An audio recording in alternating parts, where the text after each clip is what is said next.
Welcome back to Kings Engineering. इस video के अंदर हम लोग स्विच केस को देखने वाले हैं। तो स्विच केस किस केस में यूज आता है? समझो कि हमारे पास एक कंडीशन है जिस कंडीशन को हम रिपीटेड चेक करना चाहते हैं।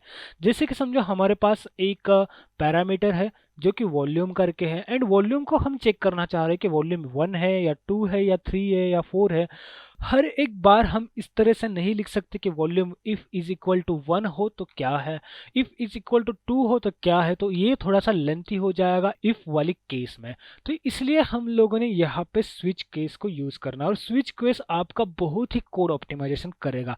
तो इसलिए मैंने यहाँ पे एक एग्जांपल लिया है डे का, और डे के बेसिस पे यहाँ पे मैंने कोड लिखा। तो मैंने सिंपली यहाँ पे इस पूरे कोड को मैं कॉपी करता हूँ, एंड कॉपी करके यहाँ पे इंटेलिजे के अंदर यहाँ पे मेन के अंदर प्रेस करता हूँ, फिर आपको बताता हूँ क्या होगा। तो देखो यहाँ पे क्या होने वाला है कि हमारे पास इंट डे है। तो ये डे जो हम डिक्लेयर करेंगे, इसको 0 करें, 1 करें या 2 करें या 3 करें, इस डे ये स्विच केस के अंदर जाएगा। उसका अगर लिखने का तरीका देखो तो यहाँ पे स्विच है, स्विच के अंदर जो पैरामीटर हम पास करके चेक करने वाले वो चीज़ है, एंड देन इसके अंदर एक करली ब्रेसेस आ जाएगा। करली ब्रेसेस के अंदर केस आएगा, केस के अंदर कंडीशंस कि उसका वैल्यू क्या रहेगा। अगर 1 है तो ये रहेगा, अगर 2 है तो ये रहेगा। इसको हम स्ट्रिंग के केस में देखते हैं। स्ट्रिंग मैंने डिक्लेयर करता हूँ कि यूज़र, एंड इसको मैं अभी के लिए यूज़र 1 कर लेता हूँ, एंड इसको कोलन लगा देता हूँ। फिर मैं यहाँ पे स्विच लिखूंगा। स्विच लिखने के बाद मैं इसमें यूज़र पास करूंगा, जो मैंने यहाँ पे यूज़र लिखा है। देन करली ब्रेसेस लगाऊंगा, देन केस लगाऊंगा। अब केस के आगे से हमारा आता है थोड़ा सा डिफिकल्ट वाला पार्ट।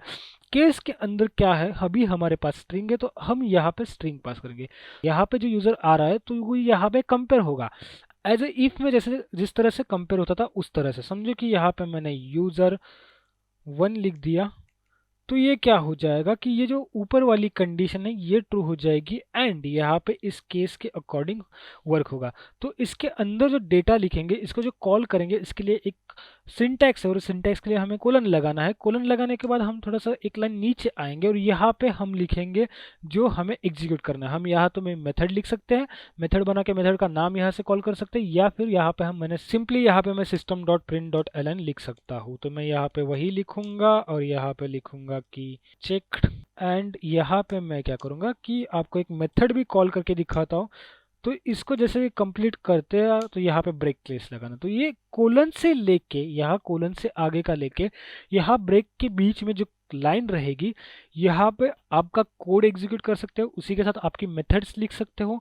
आप यहाँ पे एक तरह से आप समझ सकते हो कि इफ के अंदर जो ब्लॉक था वो ब्लॉक ये है, यहाँ से यहाँ तक का ब्लॉक वो है, एंड यहाँ पे आप वहाँ पे कोड लिख सकते हो। तो हम सेम चीज़ को एक केस और लिख देते हैं। केस का सी स्मॉल है, और हम ऐसे लिखेंगे कि एडमिन, जो कि समझो हम दो केस बना रहे हैं हमारे एप्लीकेशन के अंदर। हम एडमिन के लिए अलग रखेंगे एंड यूज़र के लिए अलग रखेंगे। तो एडमिन वाला ये केस है, तो एडमिन वाला केस जो है उसके लिए मैं एक मेथड यहाँ पे लिख देता हूँ। मेथड के लिए मुझे यहाँ आना पड़ेगा।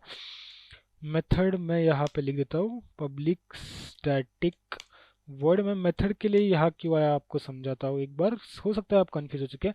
तो ये जो थी ना एक मेथड थी, मेन मेथड थी। तो मेथड के अंदर मेथड तो हम लिख नहीं सकते, तो मेथड के बाहर हमें मेथड लिखना पड़ेगा। तो मैंने यहाँ पे मेथड लिख दिया, एंड वॉइड टाइप की मेथड बनाई, और मेथड का नाम मैं दे देता हूँ यहाँ पे admin login, admin login. And इसको क्लोज कर लेता हूँ, यहाँ पे ब्रैकेट क्लोज कर लेता हूँ, and system dot out dot print L N admin is there. And अब हम इसको जाके करेंगे, एग्जीक्यूट करके देखेंगे। लेकिन पहले हम क्या कर लेते हैं कि यहाँ पे यूज़र वाला जो केस था, ये जो केस है हमारा, यहाँ पे हमें इस वाले मेथड को कॉल करना है जबकि वो एडमिन रहेगी। अभी के लिए यूज़र है तो ये एग्जीक्यूट हो जाएगा, एडमिन रहेगा तब ये एग्जीक्यूट होगा, और ये मेथड यहाँ पे कॉल करनी पड़ेगी। तो मैं यहाँ पे एडमिन लॉग इन कर लेता हूँ। एडमिन लॉग इन यहाँ पे कॉल करने के बाद ये मेथड कॉल होगी अगर हमारा यूज़र नेम एडमिन हुआ तो अभी के लिए मैं क्या करता हूँ कि ये जो इतना वाला कोड है इसको कमेंट करता हूँ, एंड हम क्या करेंगे कि हम देखेंगे कि हमारा जो ये वाला डे वाला है वो कैसे वर्क कर रहा है। तो हम लोग ने अभी यहाँ पे 4 पास किया, तो 4 पास किया तो ये लाइन थर्सडे वाली लाइन प्रिंट होगी। प्ले करके देखते हैं हम। तो यहाँ पे स्विच केस के अंदर आया मैं एंड यहाँ पे थर्सडे वाली लाइन प्रिंट हो गई। यहाँ पे मैं क्या करता हूँ कि मैं करता हूँ 6 प्ले करता हूँ, तो 6 तो यहाँ पे है सैटरडे। सैटरडे के ऊपर क्लिक करता हूँ जो कि सबका फेवरेट होता है। तो सैटरडे के ऊपर क्लिक करने के बाद सैटरडे आ गया। तो इस तरह से हम यहाँ पे कोड एग्जीक्यूट कर पा रहे हैं according to the switch case. हम एक सिंपल एक इनपुट और केसेस लिख रहे हैं। यहाँ पे मैंने आपको एकदम आसान तरीके से बताया कि किस तरह से आपको कोड वर्क करता है। तो मैंने ब्लॉक के अंदर ये लिखा है, ब्लॉक के अंदर ये लिखा है। तो मैंने यूजर पास कर लिया, तो देखो ये प्रिंट होगा। मैं पहले इस पूरे जो ऊपर का स्विच केस है उसको मैं कमेंट कर देता हूँ, तो ये रन नहीं होगा। फिर मैं सेकेंड वाला कमेंट तो मैंने ऑलरेडी हटाया, तो उसको देखते तो चेक्ड करके आया, तो ये चेक्ड करके आया। अब मैं यहाँ पे एडमिन पास करता हूँ, तो ये क्या करेगा, यहाँ पे यूज़र नेम एडमिन है, तो यहाँ पे यूज़र नेम आया एडमिन में, स्विच केस में गया, चेक हुआ और ब्लॉक की तरह यहाँ पे वो एग्जीक्यूट हो जाएगा। और यहाँ पे मैं प्ले करता हूँ तो यहाँ पे मुझे एडमिन इज देयर का मैसेज आ गया। तो इस तरह से स्विच केस काम में आता है, ये बहुत ही इंपॉर्टेंट है स्विच केस।